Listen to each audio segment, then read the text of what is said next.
Bill Nye correctly framed skin color as an evolutionary response to sunlight. Yet here's the paradox that changes everything. From the darkest ebony to the fairest porcelain, you have the exact same number of pigment-producing cells as any other human. This video will decode the survival story written in your skin. To begin, we must understand the one force that shaped it all. The force that answers the question, what truly creates this incredible spectrum? That force is the sun. More precisely, it's ultraviolet radiation. UV radiation is a powerful, invisible force that attacks a crucial nutrient in your blood, folate. This isn't about a minor deficiency. Folate is essential for building and repairing DNA. Without enough of it, the very foundation of healthy reproduction collapses. For our ancestors, this was a threat not to their comfort, but to the continuity of the species. And yet, they could not live without it.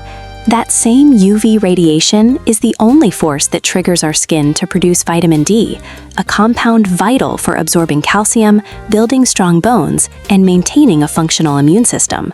To be deprived of it meant a slow, crippling decline. Herein lies the great evolutionary tightrope walk, a constant biological negotiation. Get just enough sun to create life-sustaining vitamin D, but not so much that it destroys life-giving folate. Every single skin tone on Earth, including yours, is a different, elegant solution to this exact problem. It is a story of migration, written in our very cells. It makes you reflect. What part of the world do you feel your own ancestral story is connected to? To survive this cosmic dilemma, our earliest ancestors, living under the most intense sun on the planet, evolved the first and most powerful solution: a biological shield. This is where we must begin. We begin on the East African savanna, beneath a sun that isn't just bright, it's relentless, a vertical, unblinking force, pouring down year-round. Here, for our earliest ancestors, the most immediate threat wasn't the heat or a predator you could see. It was an invisible danger, the constant bombardment of ultraviolet radiation. This radiation had one particularly devastating effect. It systematically destroyed folate in the bloodstream, a B vitamin absolutely essential for healthy fetal development and DNA replication. A population that cannot protect its folate is a population that cannot successfully reproduce. Survival itself was on the line. Evolution's answer was the biological shield we just mentioned: deep, ebony skin. This isn't just a color, it's a feat of engineering. The skin becomes saturated with a specific type of melanin, eumelanin, which is exceptionally effective at absorbing and scattering UV rays. It is a living, breathing sunscreen, forming a barrier so powerful it blocks up to 95% of incoming UV radiation. The primary objective was never about preventing a temporary sunburn.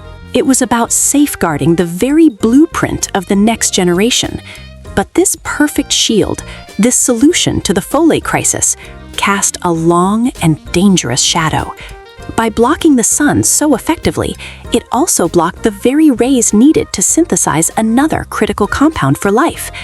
This created an entirely new evolutionary problem, one that would force our species to adapt all over again. So, what happens when our ancestors migrate away from the constant direct sun of the equator? The evolutionary equation shifts entirely, and a new strategy is required. As human populations moved into regions with more variable seasons, think parts of West Africa or South Asia, the fortress of deep ebony skin became a liability. The problem it solved so perfectly, folate protection, remained important, but the problem it created, blocking vitamin D, became acute during long winters or cloudy seasons. Evolution's answer was a biological compromise. Here we see the emergence of skin tones like rich dark brown and mahogany. This is not a lesser shield, it is a recalibrated one. Unlike the near-total blockade of the darkest skin, this was about creating a more responsive filter. The concentration of melanin is slightly lower. For example, mahogany tones, often showing reddish undertones from a mix of pigments, block roughly 70–80% of UV radiation. That difference, that seemingly small increase in UV penetration compared to ebony skin, is the key. It's a masterwork of precision engineering. Evolution is dialing down the shield just enough to open a small but critical window. This window allows just enough UV light to penetrate and kickstart vitamin D synthesis, a vital advantage in environments where sunlight is no longer a constant guarantee. It's an elegant solution for a specific climatic band. But even this intelligent compromise is a fixed setting, a static calibration. It works, but it isn't truly responsive. What if evolution could go one step further? What if it could design a genuinely dynamic system, a skin that could adjust its own shield in real time? That's exactly where this story goes next. Evolution did design that system. And it found its perfect proving ground in regions where the sun was not a constant enemy, but a visitor whose presence waxed and waned with the seasons. Picture the blazing Mediterranean summer, where the sun scorches the earth for months. Then imagine the damp gray winter, where the sun is a pale, weak disk in an overcast sky. A static shield, no matter how well calibrated, is inefficient here. What was needed was a responsive system. This is the evolutionary sweet spot, the origin of tones like light golden brown and olive. Their defining genius isn't a fixed level of pigment, but the ability to rapidly adjust it.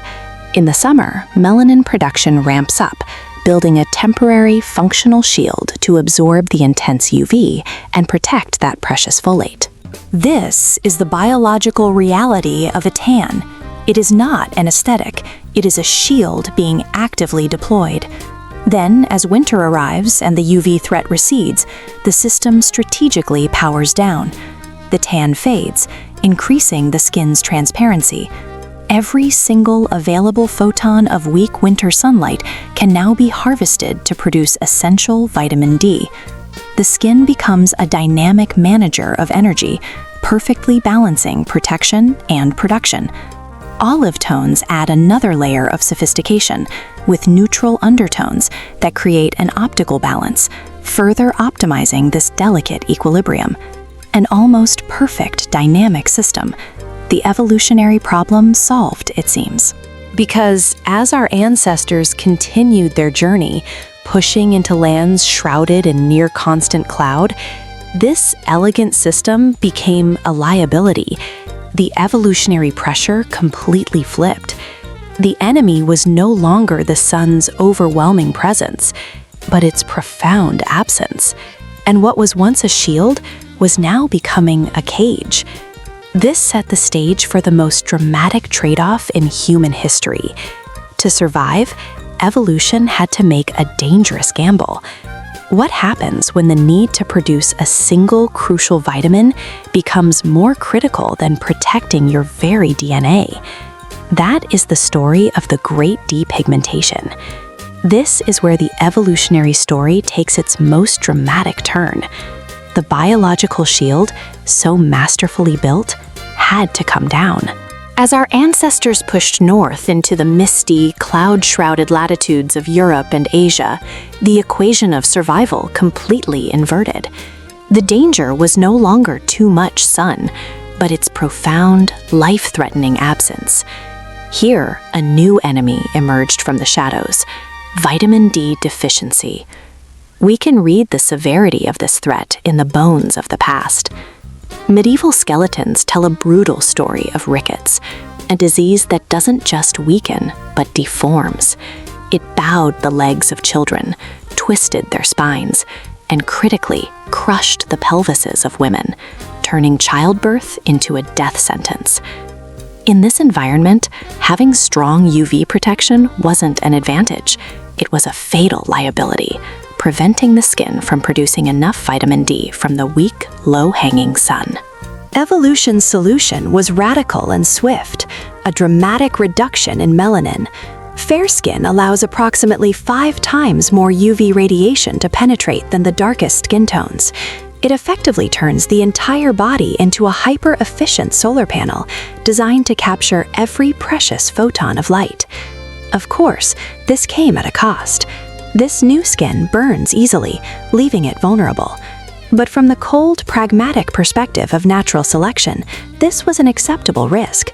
In a world where your children's bones might fail to form, the long-term threat of sun damage was a price worth paying for immediate survival. So that is the bargain, a perilous trade-off, written into the very cells of those with lighter skin. And you might think this is the end of the line, the final pale adaptation. But it isn't. The story of our skin had one more, even more extreme chapter to write, revealing the most recent and perhaps most surprising human skin tone of all. Our journey now arrives at that final extreme destination, the translucent, milky white skin found in the far north, in places like Ireland and Scandinavia. This represents the absolute limit of depigmentation, where the protective shield of melanin has been reduced to its barest minimum. And here lies a profound twist that shatters most preconceptions. You might look at this skin and assume it must be one of the oldest, perhaps even an original human canvas. But ancient DNA tells a different, more shocking story. This is one of the very newest adaptations in our entire history. It did not happen through a slow, gradual drift. It was a rapid, brutal wave of natural selection. As our ancestors migrated into post-glacial northern Europe, this extreme depigmentation appeared in as little as 5,000 to 10,000 years, an evolutionary blink of an eye. It stands as a stark, almost violent testament to just how powerful the selective pressure for vitamin D synthesis truly was in these sun-starved lands. So now the full spectrum is laid bare, from the deep ebony shield forged in the equatorial sun, to the dynamic midtones, to the rapid depigmentation of the north. We have followed the why, the powerful evolutionary logic of survival, but this leaves us staring at the central paradox we started with. How is any of this possible if, as we now know, all humans have the same number of pigment-producing cells? The answer is not in the hardware, it's in the software. That software is your genetic code. We've now seen the entire evolutionary spectrum, which brings us back to the core mystery. If the pigment-producing factories in your skin, the melanocytes, are virtually identical in number from person to person, what exactly is this code doing? The answer is not in the hardware, but the programming.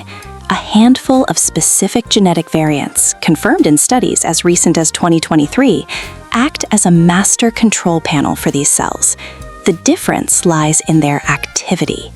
Think of it as every human possessing the same advanced machine, but running on hundreds of different software settings, each one perfectly calibrated for a specific environment. This genetic software tells the factory how much melanin to produce, what type, the darker, more protective eumelanin, or the lighter, reddish pheomelanin, and even how to package and distribute those pigment granules throughout the skin. It's a system of breathtaking efficiency. This is precisely why skin color is one of the fastest evolving traits in the human genome. Evolution didn't need to build a new biological factory for every latitude. It just had to upload a new set of instructions. A dramatic shift could be accomplished in just a few thousand years, an evolutionary blink of an eye. And this reveals the final, most profound truth. Evolution didn't just change the surface, it rewired our entire relationship with sunlight. Because the skin is only the most visible part of the story. There's one more adaptation, an invisible one, that works in concert with your skin tone. That invisible adaptation happened deep within the machinery of the body itself. Beyond just pigmentation, some populations evolved on a purely molecular level, developing, for example, enhanced sensitivity to vitamin D in their very cells, or creating more efficient proteins to transport it. This reveals the final, most profound truth. Evolution didn't just paint us different colors, it rewired our entire relationship with sunlight, from the surface all the way down to our DNA. So the next time you look at your own skin, or at the incredible diversity of humanity around you, remember what you are truly seeing. You are looking at something far deeper than a superficial label.